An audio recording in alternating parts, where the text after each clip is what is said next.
Hold the bath. I want to add a bit more water to that at some point, just make it look a bit neater. So I was out and about yesterday, and while I was walking around, I was accosted by a street preacher. So these are the people who basically wander around and they generally approach people and try and talk to them about the religion that they follow and offer them advice and pamphlets and whatnot. Really common practice. The denomination doesn't matter in this context.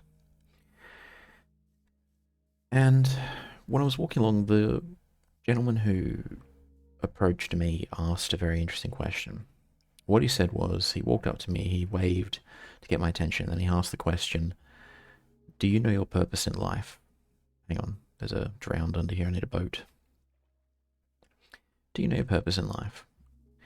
Now, I understand that the reason that he was asking that question was to catch the attention of people. It's a good tactic, really.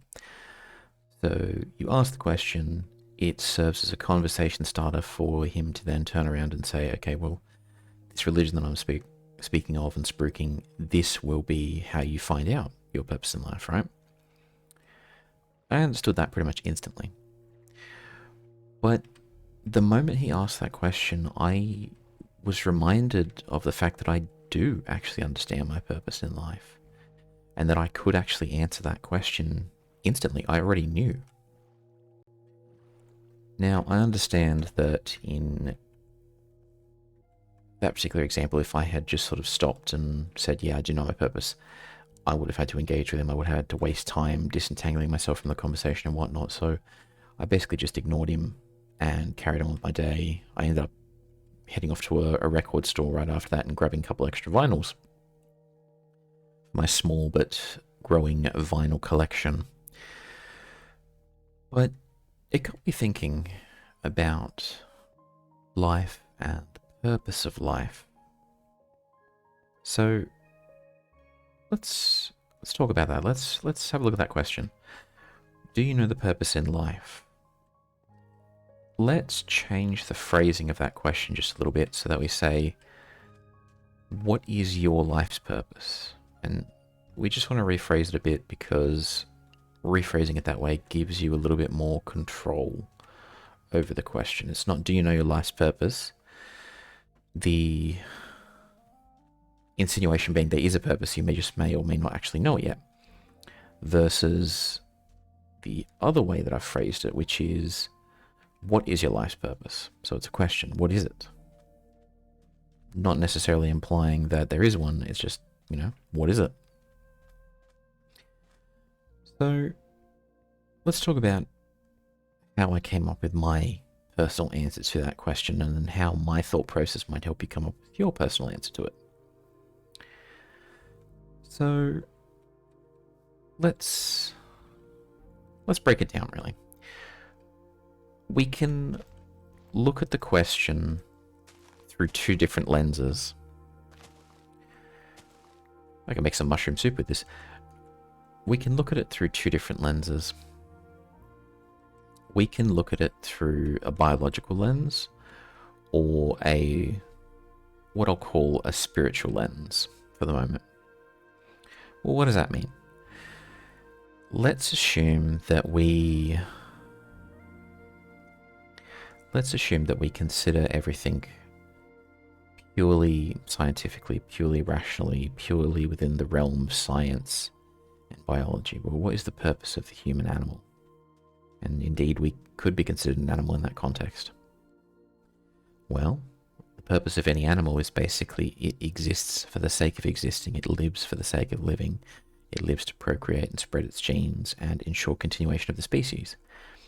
There is no question as to... Ooh, is that an armadillo? There is no question as to the usefulness or not usefulness of any particular animal. It's irrelevant. If the animal survives and has evolved and exists in any capacity, then it exists and it seeks to survive and continue itself as it goes.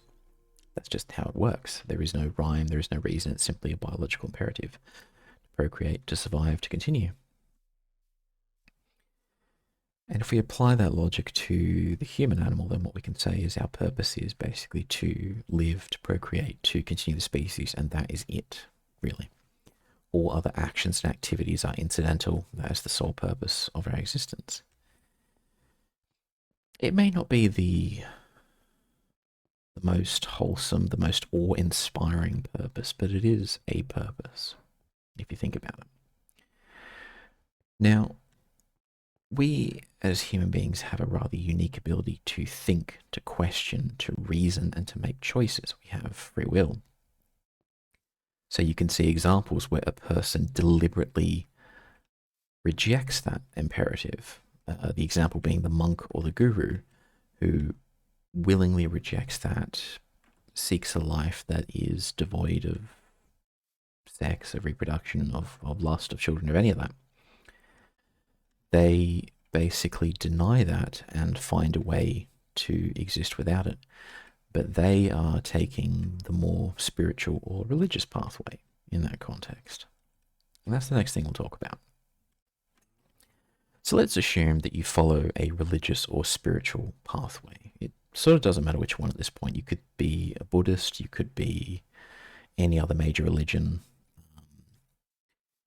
The question becomes, do you believe in the idea of a god or a higher power of some description which has decided a purpose for you, and you then need to figure out what that purpose is? So in that case, the assumption is there is a purpose. There has always been one. It's just a case of finding out and determining what your purpose actually is.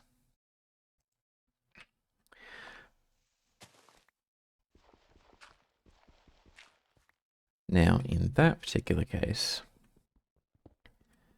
your life's purpose is to find out what purpose you are assigned by a higher power. So it's more of a question operating the assumption that there is something to find. But assume for a second that you're not necessarily following a religion where that is taught, where there is a purpose.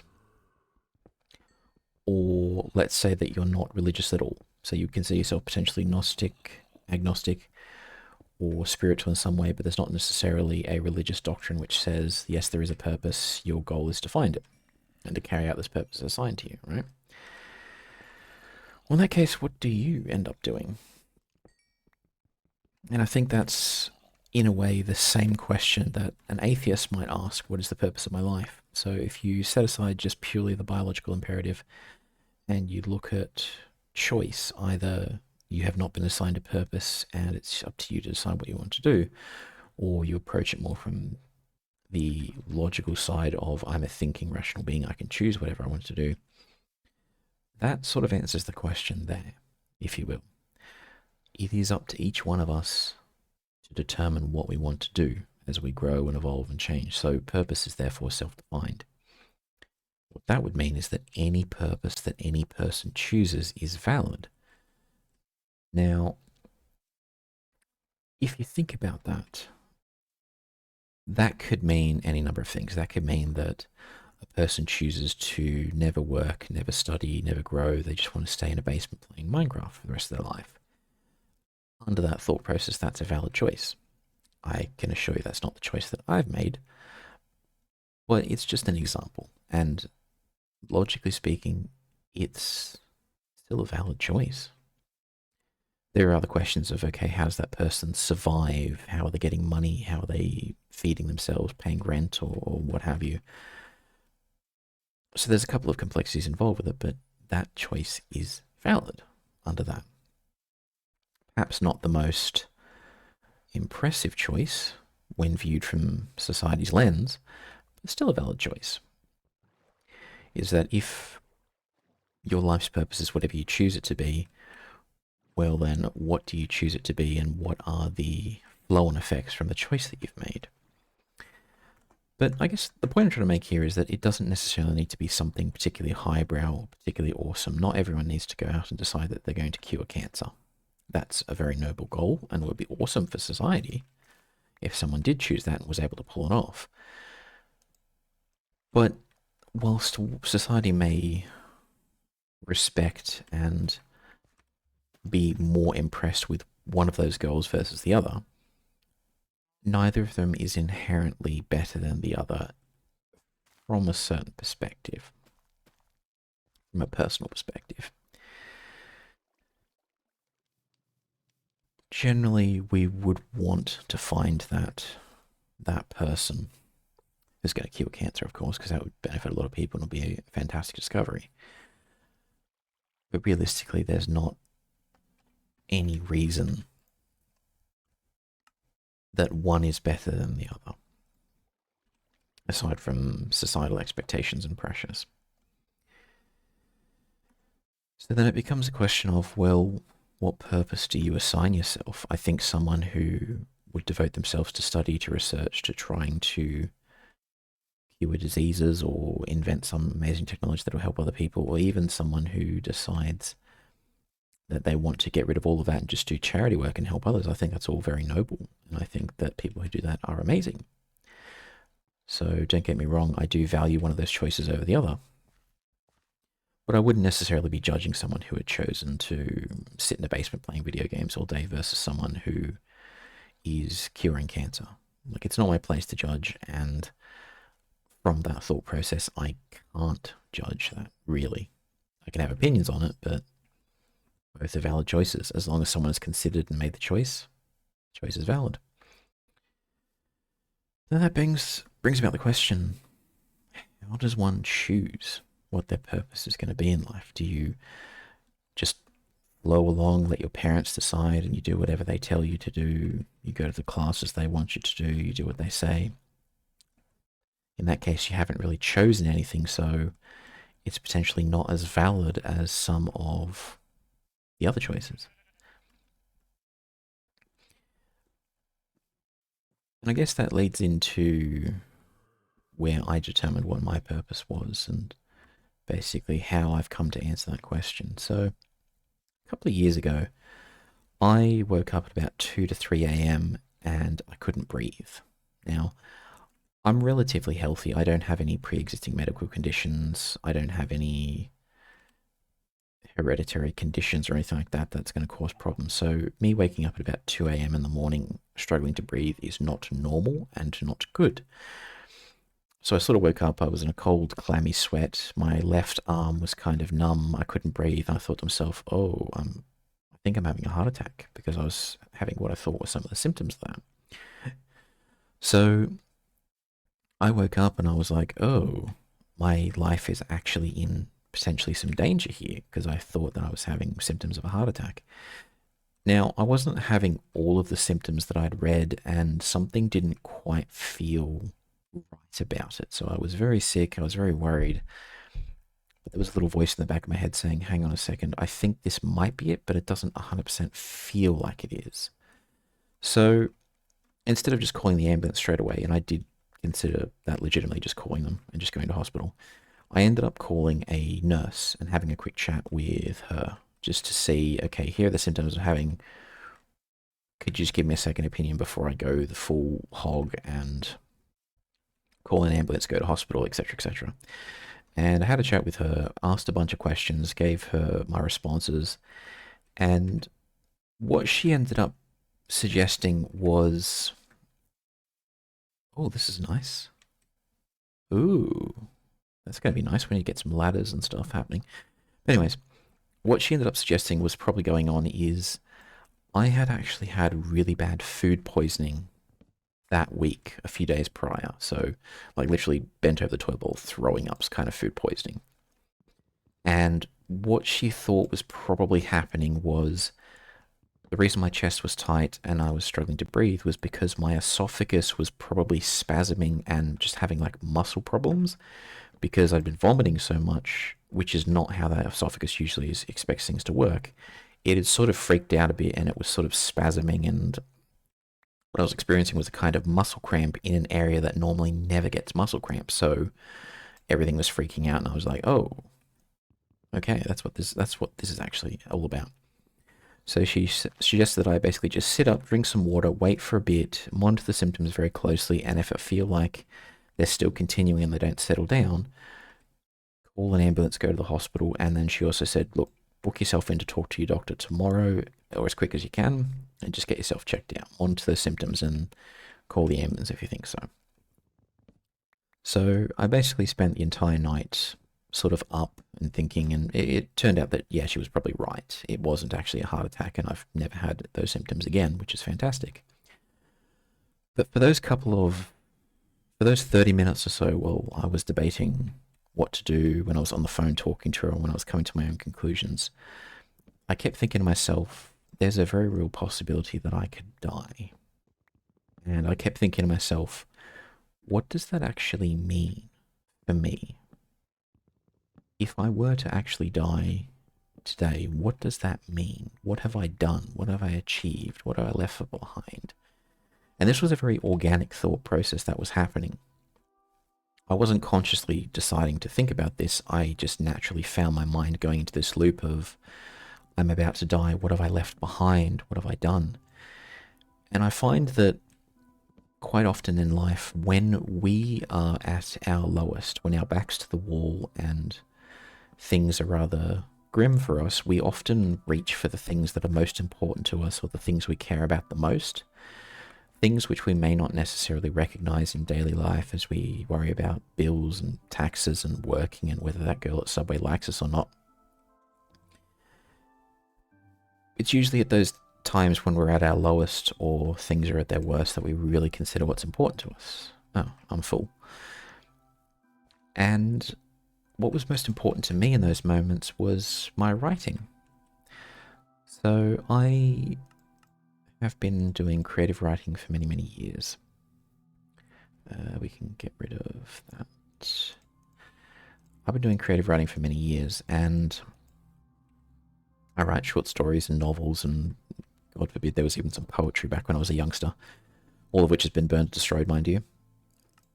And what I found was in those moments where I thought I was at my end, I was reaching for my writing. My greatest achievement was that people had read what I'd written, that people had cared to look at those words, to ingest those stories, had given me feedback, had thought about it. And just to make sure that the scene is set very clearly, I'm not a famous author at all, no way, shape or form. I've written several novellas and short stories. I've published them online, the same as anyone can do. I've gotten a few hundred views and downloads, and I've made about $30 in my entire life from that project. Writing was always about the passion of it and the craft of storytelling. Like a lot of people, I have the dream of making a living through it. And for a period of time, I was actually being paid as a writer, but not for my fiction, of course. But just the fact that I reached for writing and the fact that my stories had gone out into the world and been read by people was what I clung to in those moments. And that was pretty much the purpose that I decided. I'll go out in the real world, I'll work a job, I'll get money, I'll try and buy my own house and do all the other things and whatnot. But the real purpose that I have is to write and to tell stories in some capacity or another, be those written stories, be those verbal stories that are recorded and shared on YouTube or what have you, or be those the stories that I tell when I'm streaming. My life's purpose was storytelling, and that's what I reach for. And I think at the end of the day, that's fine. I'm not the next Stephen King, I'm not the next J.K. Rowling or anything along those lines. I will be lucky to have a few hundred people ever read anything that I've produced, and I'm fine with that. Realistically, I know that I'm not going to make too much of a difference in that regard, but the writing is still important to me, and it is the purpose that I've set for myself. And I think that's fine. At the end of the day, that's the choice that I've made, and I'm comfortable with that. That's my Minecraft basement sort of a deal. Oh, crumbly, how am I going to get down there?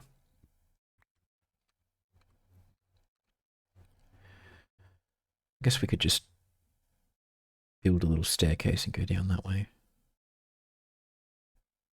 We should probably put some torches down as well to mark that this is...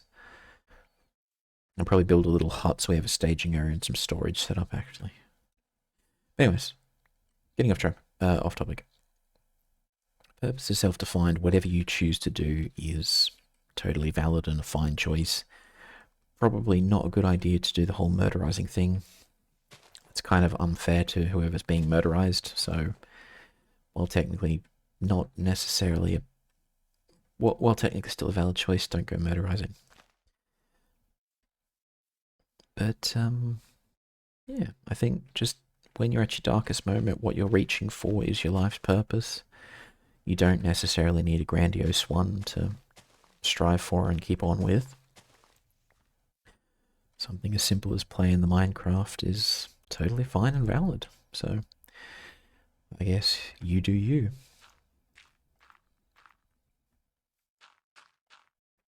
I get the feeling I'm not going to have enough time to build this without dying.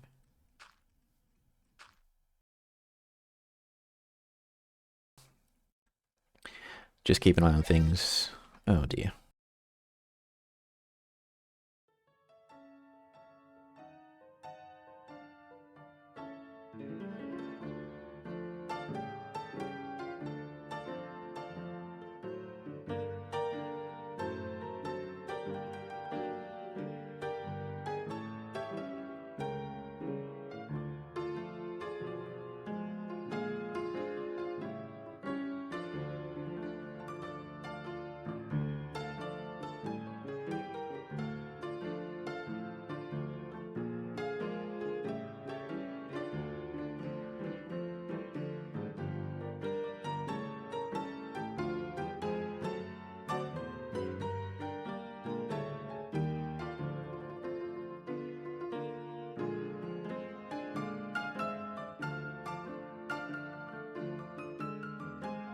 There we go. Zombies can't climb, so we'll be... Hello there. Dang it.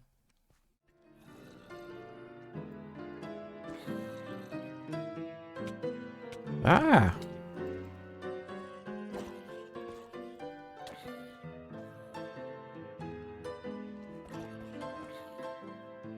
Well, this was a mistake.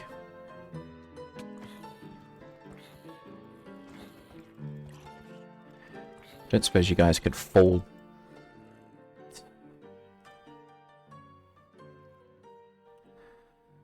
There goes that.